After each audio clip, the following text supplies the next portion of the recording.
Esta não é uma manobra simbólica. A implantação de porta-aviões adicionais de Washington no Médio Oriente é um passo substancial na expansão da capacidade de combate de longo alcance e no reposicionamento da estrutura de dissuasão regional. Quando um grupo de combate de porta-aviões é ativado, significa que as capacidades de controlo aéreo, marítimo e de ataque de precisão são imediatamente expandidas. O equilíbrio estratégico desloca-se.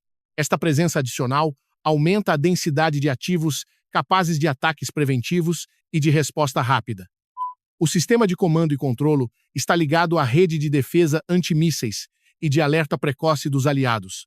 Isto cria uma camada de dissuasão multidimensional, não apenas para a defesa, mas para manter a vantagem proativa. Paralelamente, a reposição do arsenal de bombas de penetração após operações anteriores mostra que Washington não está apenas a ajustar a formação, mas também a restaurar a capacidade de atingir alvos subterrâneos e instalações fortificadas. Este é um tipo de armamento com significado estratégico. Visa infraestruturas nucleares, centros de comando e estruturas reforçadas a grande profundidade. A mensagem enviada a Teherã é direta e quantificada por capacidades técnicas específicas. À medida que a capacidade de penetração é reforçada, todos os cálculos de defesa do Irã devem ser ajustados. A infraestrutura subterrânea já não é uma garantia absoluta. Isto aumenta a pressão sobre o aparelho de decisão em Teherã, forçando-o a ponderar entre a contenção e a retaliação.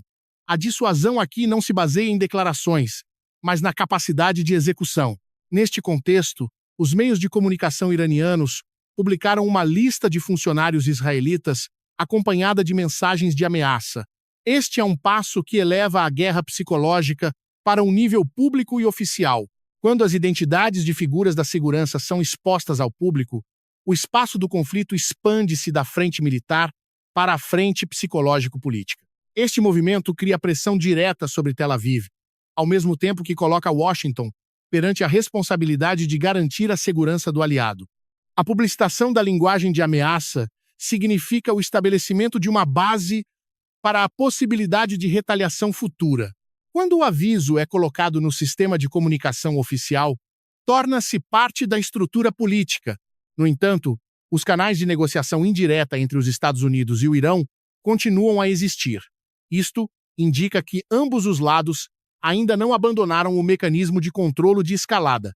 A dissuasão militar é implementada em paralelo com a gestão diplomática de crises.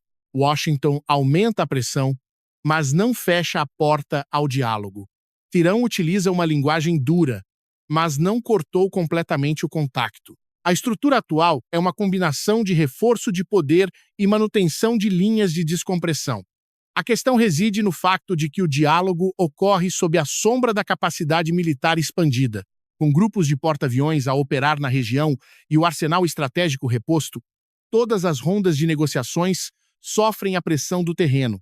O Médio Oriente opera atualmente num estado de dissuasão tensa. Os sistemas de alerta e resposta estão em alto nível de prontidão. Cada movimento militar é monitorizado de perto e interpretado através da lente da suspeita estratégica. Num ambiente deste tipo, distorções de percepção podem desencadear reações em cadeia. Uma atividade defensiva pode ser interpretada como preparação para um ataque. Uma declaração de dissuasão pode ser vista como um passo de abertura. A responsabilidade dos líderes não termina na demonstração de capacidade. A responsabilidade reside no controlo do limiar de utilização dessa capacidade. Quando os instrumentos militares são colocados no centro da estrutura política, as pressões internas e de alianças podem impulsionar ações para além dos cálculos iniciais.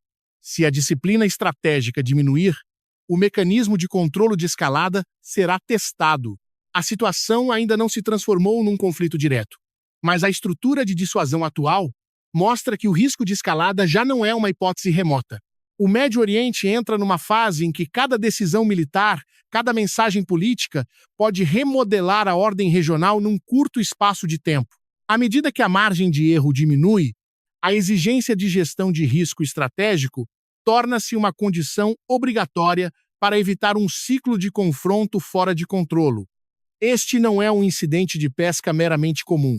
A detenção de um navio pesqueiro chinês por parte do Japão ao largo de Nagasaki é um ato de aplicação da lei marítima, mas o seu impacto ultrapassa o âmbito administrativo. Quando um navio com bandeira chinesa é controlado em águas sensíveis, o evento é imediatamente inserido no contexto da competição estratégica entre Tóquio e Pequim.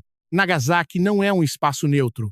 Esta é uma área situada na estrutura de defesa do sudoeste do Japão, próxima de rotas marítimas estratégicas e sob a observação das forças de vigilância marítima da China. Qualquer movimento de coação aqui transporta uma mensagem de soberania e da determinação em proteger a zona econômica exclusiva. Para Tóquio, a aplicação da lei é um dever nacional.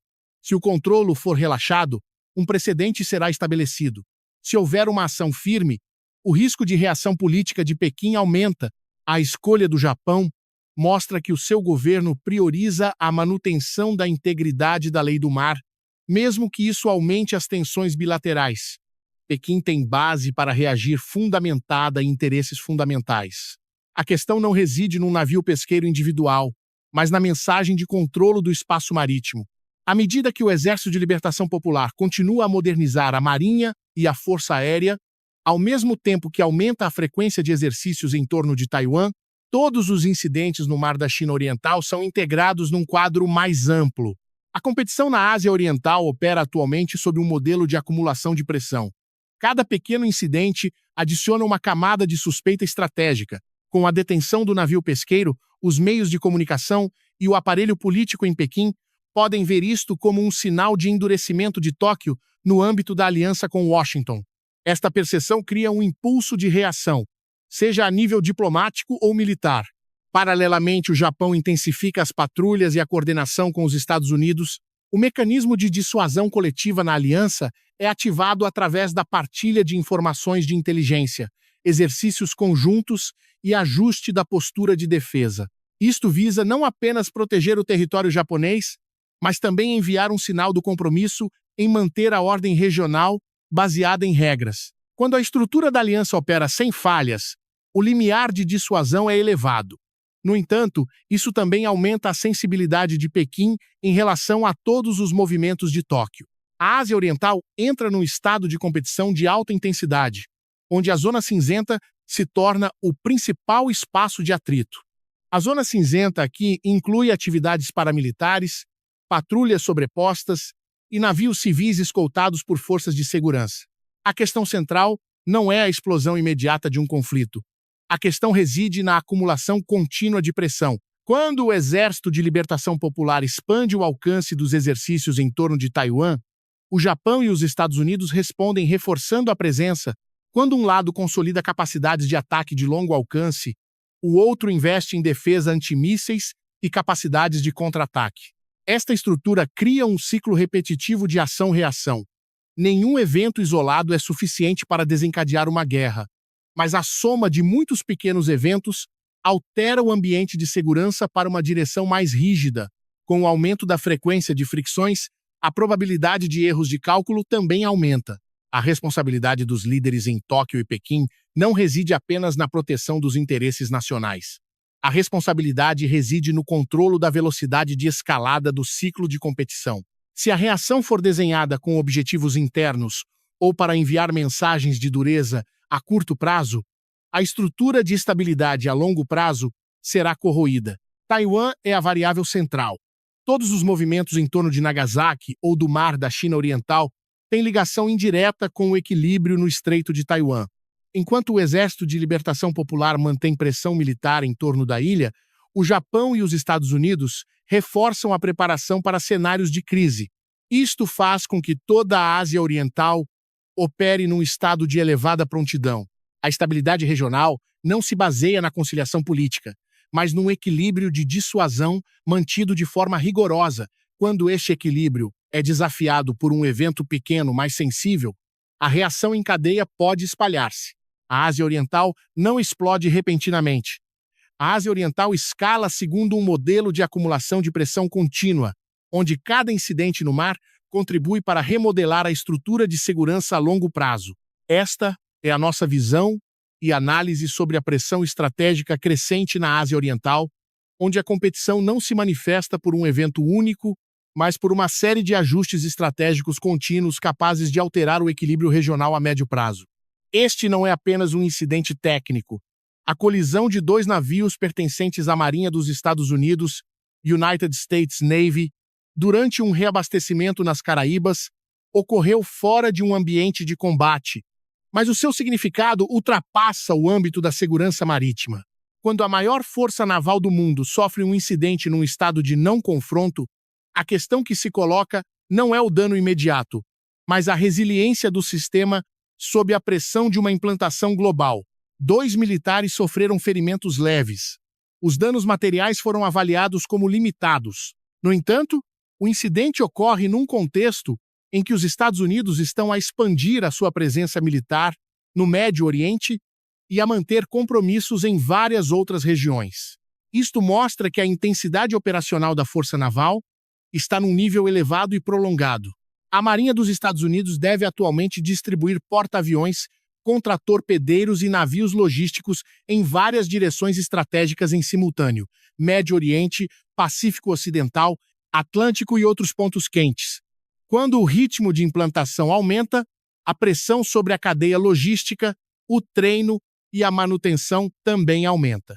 O incidente nas Caraíbas reflete um ambiente operacional de alta densidade, onde erros técnicos surgem com maior facilidade. A questão não reside numa colisão isolada. A questão reside na capacidade de manter os padrões de segurança num estado de prontidão contínua. Quando os navios de guerra têm de encurtar os ciclos de descanso, quando as tripulações operam em cronogramas densos, o risco de erros acumulados aumenta.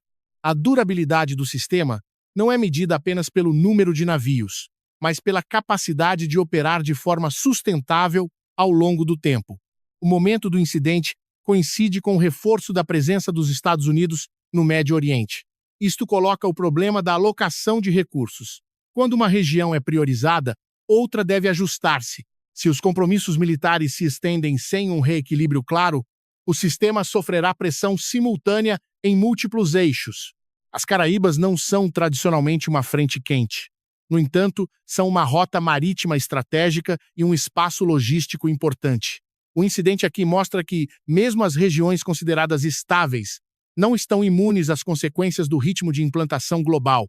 Quando as forças operam em alta intensidade, os riscos não surgem apenas na linha da frente. Na estrutura estratégica atual, os Estados Unidos mantêm uma presença militar expandida para garantir a dissuasão multirregional. Isto cria uma vantagem de alcance, mas ao mesmo tempo estreita a margem de erro. Um incidente técnico pode ser explorado por adversários a nível de informação, levantando dúvidas sobre a capacidade de gestão interna.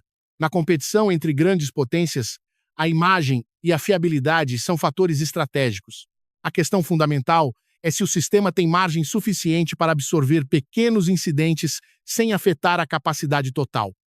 Se a cadeia logística e de manutenção for reforçada a tempo, o incidente será apenas um aviso. Caso contrário, poderá tornar-se um indicador precoce de uma sobrecarga estrutural.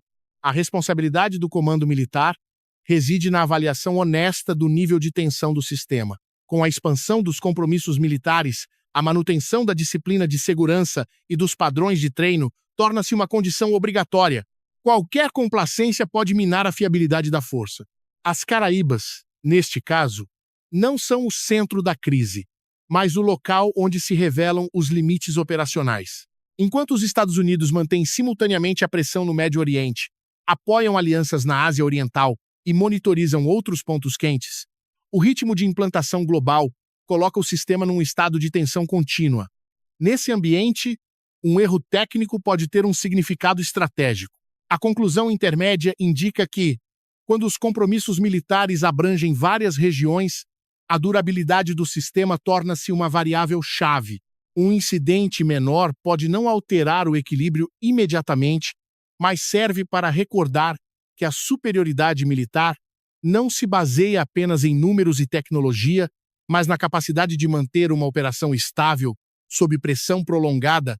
Este não é um ajuste diplomático comum. A decisão do Níger de declarar o corte da influência da França é um passo na reestruturação das relações de poder no Sahel. Quando um país central no cinturão de segurança antiterrorista remove o papel de Paris, a estrutura pós-colonial na África Ocidental é colocada num estado de profunda transição. O Níger detém uma posição estratégica. Situado entre rotas de transporte de energia, é um pilar na estratégia contra grupos armados transfronteiriços, possuindo também recursos importantes para o mercado global. A presença da França aqui não era apenas militar, mas estava ligada a uma influência econômica e política de longo prazo. Quando essa influência é encerrada, surge imediatamente um vácuo de poder. As relações bilaterais caíram num estado de confronto. Os mecanismos de cooperação em segurança foram suspensos. A estrutura de partilha de inteligência e apoio logístico foi interrompida. Num ambiente do Sahel já instável, qualquer interrupção na cadeia de segurança aumenta os riscos internos. Quando as forças estrangeiras se retiram mais rapidamente do que a velocidade de estabelecimento de uma estrutura de substituição, a capacidade de controlo territorial diminui. A decisão do Níger reflete uma tendência mais ampla em África. Afirmação da soberania através da redução da dependência das potências europeias tradicionais. Esta é uma escolha política de elevado simbolismo. No entanto, o simbolismo não substitui a capacidade real. Quando a estrutura antiga é desmontada, a questão é como e por quem a nova estrutura será construída. O vácuo de influência cria oportunidades para atores externos à região aumentarem a sua presença. Da segurança à exploração de recursos, os rivais estratégicos do Ocidente podem procurar expandir o seu papel. Isto faz do Sahel um novo espaço de competição de influência, onde interesses econômicos e de segurança se entrelaçam. Se os novos acordos de segurança estabelecidos carecerem de uma base institucional sólida, surgirá o risco de a dependência se deslocar de um parceiro para outro. Isso não reduz o risco sistêmico, apenas altera a estrutura de dependência. A soberania efetiva exige capacidade de autonomia em segurança e economia, não apenas a mudança de parceiros. Do lado da França, a decisão do Níger coloca um desafio estratégico. A influência de Paris na África Ocidental foi outrora vista como um pilar da sua política externa. Quando um elo importante é perdido, toda a estrutura da presença francesa no Sahel deve ser reavaliada. Se a reação carecer de disciplina estratégica, o vácuo continuará a expandir-se nos países vizinhos. A nível regional, a mensagem propaga-se rapidamente. Outros governos podem ver isto como um precedente para renegociar relações com potências externas. Isto cria uma cadeia de ajustes políticos simultâneos, aumentando a incerteza do ambiente de segurança africano. Quando vários países reestruturam as suas relações externas ao mesmo tempo, a estabilidade regional sofre pressão. O risco central reside no desequilíbrio entre a velocidade de desmantelamento da estrutura antiga e a velocidade de estabelecimento da nova. Se a segurança interna não for garantida, grupos armados podem explorar o vácuo de poder. Quando a capacidade do Estado não é suficiente para preencher o papel anteriormente desempenhado pelo parceiro, a instabilidade pode espalhar-se para além das fronteiras. A responsabilidade da liderança do Níger não é apenas afirmar uma posição política. A responsabilidade reside na construção de uma capacidade de governação alternativa. Se uma decisão simbólica não for acompanhada de um plano para fortalecer as instituições e a segurança, as consequências recairão sobre a própria estrutura do Estado. A soberania é reforçada pela capacidade de execução, não por declarações. O Sahel está a entrar numa fase de redefinição de poder. À medida que a influência tradicional diminui e novos atores surgem, a ordem pós-colonial é testada. Se o processo de transição carecer de controle, a região poderá enfrentar um novo ciclo de instabilidade. Num contexto de competição global crescente, a África já não é um espaço periférico, mas torna-se parte de uma estrutura de fragmentação geopolítica em expansão. A Península Coreana não opera num estado de conciliação. A estrutura de segurança aqui é mantida por um equilíbrio de dissuasão nuclear de alto nível.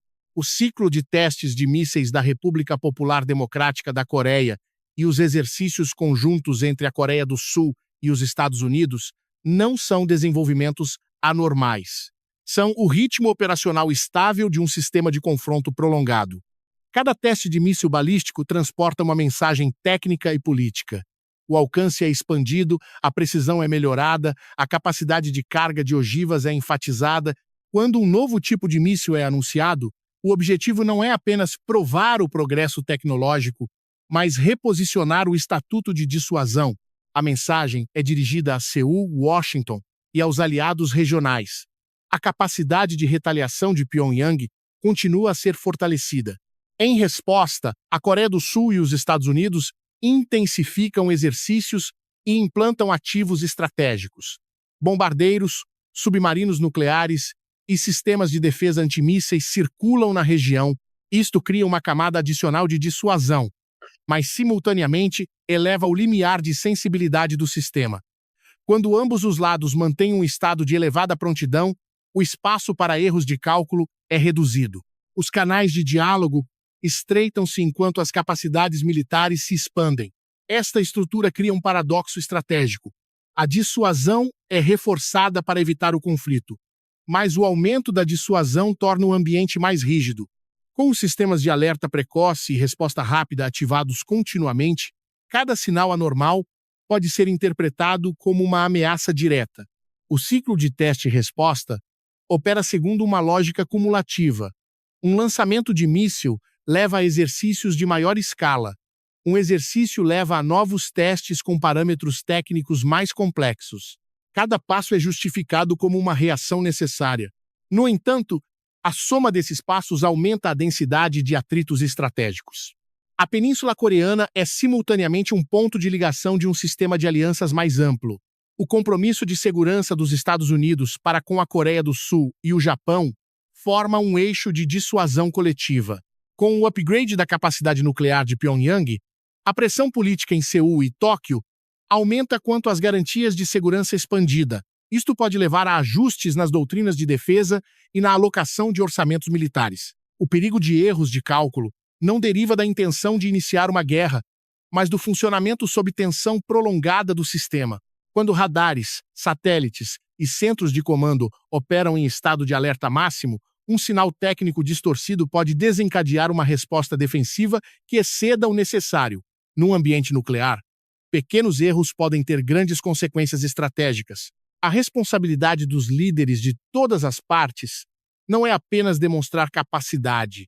A responsabilidade reside na manutenção de mecanismos de controle de crises. Se os canais de comunicação militares e diplomáticos não forem garantidos, a capacidade de arrefecer situações anormais diminuirá. Nesse caso, a estrutura de dissuasão pode ser empurrada para um limiar perigoso sem mecanismos eficazes de descompressão.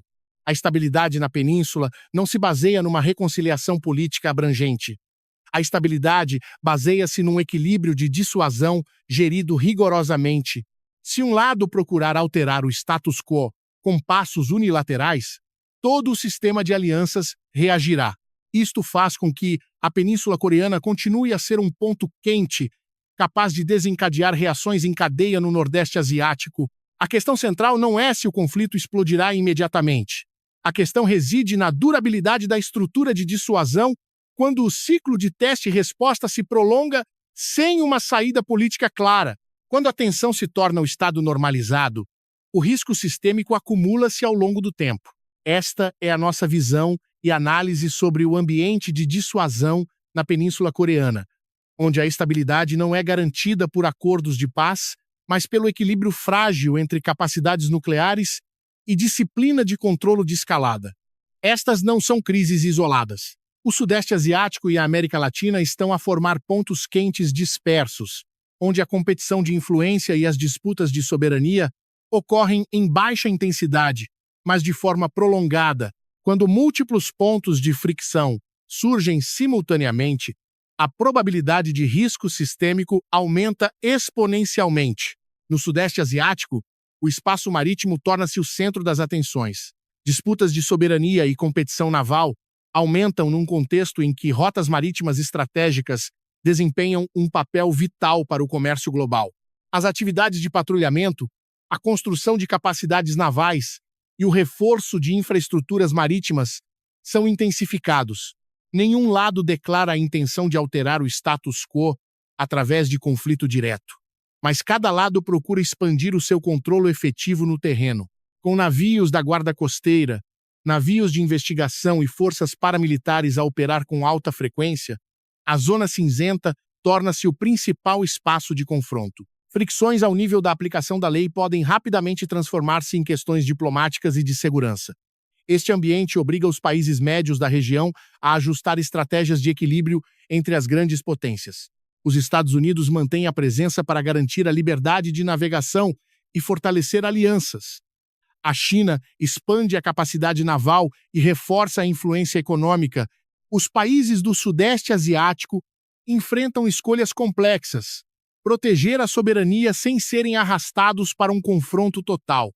Se a política externa carecer de consistência, o risco de ser puxado para a estrutura de competição entre potências aumentará. Enquanto isso, na América Latina surge instabilidade política e uma competição de influência cada vez mais clara. Os governos enfrentam pressões econômicas, sociais e a exigência de reestruturar modelos de desenvolvimento. Nesse ambiente, a presença de potências externas através de investimento, cooperação em segurança ou energia cria novas dinâmicas, ao mesmo tempo que aumenta a polarização interna. Washington não pode ignorar a América Latina, pois é um espaço de segurança adjacente e uma fonte estratégica de recursos. No entanto, a distribuição de recursos para várias regiões ao mesmo tempo coloca os Estados Unidos perante o dilema das prioridades. Quando o Médio Oriente, a Ásia Oriental e a Europa exigem compromissos elevados, a margem estratégica no hemisfério ocidental estreita-se. A dispersão de pontos quentes faz com que a pressão se acumule em todo o sistema. Nenhuma crise individual é suficiente para alterar a ordem global, mas a simultaneidade de várias crises de baixa intensidade cria um ambiente de incerteza prolongada. Quando recursos militares, financeiros e políticos são divididos, a capacidade de resposta rápida a eventos inesperados diminui. Os países médios no Sudeste Asiático e na América Latina devem ajustar as suas doutrinas de segurança e estratégias econômicas para se adaptarem ao ambiente polarizado. O equilíbrio estratégico torna-se uma exigência obrigatória. Se a escolha pender excessivamente para um lado sem manter um espaço de flexibilidade, o risco de dependência estratégica aumentará. A responsabilidade dos líderes nestas regiões não é apenas gerir crises imediatas. A responsabilidade reside na construção de capacidades internas suficientemente fortes para minimizar o impacto da competição entre grandes potências. À medida que a estrutura global transita para uma multipolaridade competitiva, os países que não se prepararem para cenários de fragmentação enfrentarão pressões a longo prazo. O Sudeste Asiático e a América Latina, portanto, já não são espaços periféricos no quadro geopolítico. São variáveis que contribuem para definir o ritmo e a intensidade da competição global. Quando múltiplos pontos quentes dispersos coexistem, o risco sistêmico não provém de um evento explosivo, mas da pressão acumulada que excede a capacidade de governação dos centros de poder. Este não é um conjunto de eventos isolados. Do Médio Oriente, Ásia Oriental e Caraíbas ao Sahel e a Península Coreana, os desenvolvimentos atuais refletem uma estrutura de competição multipolar que está a remodelar a ordem internacional. Com múltiplos centros de poder a ajustarem simultaneamente as suas estratégias, o estado de estabilidade baseado na supremacia unipolar já não é a base operacional. Dissuasão militar, guerra psicológica, reestruturação de influência e atritos técnicos coexistem num ciclo de tensão prolongada. No Médio Oriente, a capacidade de ataque de longo alcance é expandida. Na Ásia Oriental, a competição na Zona Cinzenta acumula pressão em torno de Taiwan. Nas Caraíbas, incidentes técnicos levantam questões sobre a resiliência do sistema de implantação global. No Sahel, a estrutura pós-colonial é desmontada. Na Península Coreana, o equilíbrio nuclear mantém-se num limiar elevado. O ponto comum não reside na natureza de cada região, mas na lógica operacional. Todas as partes aumentam as suas capacidades para proteger interesses fundamentais. Quando os estados simultaneamente reforçam o poder militar e ajustam alianças, a margem de erro estratégico diminui. Uma decisão mal calculada pode criar um efeito de contágio que ultrapassa o âmbito geográfico inicial. A presença militar expandida implica uma maior responsabilidade na gestão de riscos. Com forças implantadas em múltiplas direções, a pressão orçamental e logística aumenta. Se as prioridades estratégicas não forem claramente definidas, os recursos serão dispersos. Nesse caso, a capacidade de controlar a escalada em cada região individual diminui. Os mecanismos globais de controle de crises estão a ser testados. Os canais de diálogo bilaterais e multilaterais existem, mas estão sob a pressão da competição de poder, com as Nações Unidas e as instituições internacionais a terem dificuldade em alcançar consensos rápidos. A responsabilidade de gestão de riscos recai sobre cada Estado individual. Se os líderes colocarem prioridades internas acima da estabilidade do sistema, o espaço para compromissos continuará a estreitar-se. A fragmentação geopolítica altera a natureza das crises. Em vez de um confronto central, o mundo enfrenta múltiplos pontos quentes simultâneos. Cada ponto quente pode ser controlado individualmente, mas a sua simultaneidade aumenta a probabilidade de reações em cadeia. Quando uma região escala, outras devem ajustar a sua postura, criando novos ciclos de tensão. A responsabilidade dos líderes não é apenas proteger interesses nacionais a curto prazo.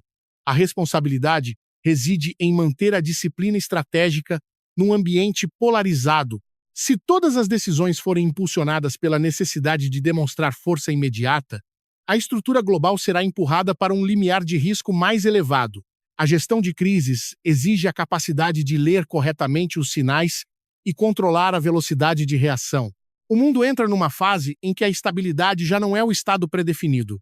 A estabilidade deve ser mantida através de mecanismos de dissuasão equilibrada e diálogo controlado. Com a diminuição da margem de erro e o aumento da pressão competitiva, apenas uma distorção na percepção ou um incidente técnico podem tornar-se o catalisador para uma crise interregional.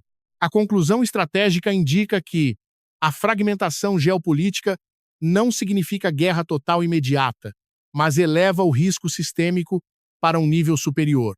Se a disciplina estratégica e os mecanismos de controle de escalada não forem reforçados, cada incidente regional terá o potencial de desencadear uma cadeia de reações que ultrapassa o controle inicial. Esta é a nossa visão e análise sobre o panorama geopolítico atual, onde a estrutura de competição multipolar está a remodelar a ordem internacional e a exigir uma gestão de riscos a nível global com um nível de disciplina mais elevado do que nunca.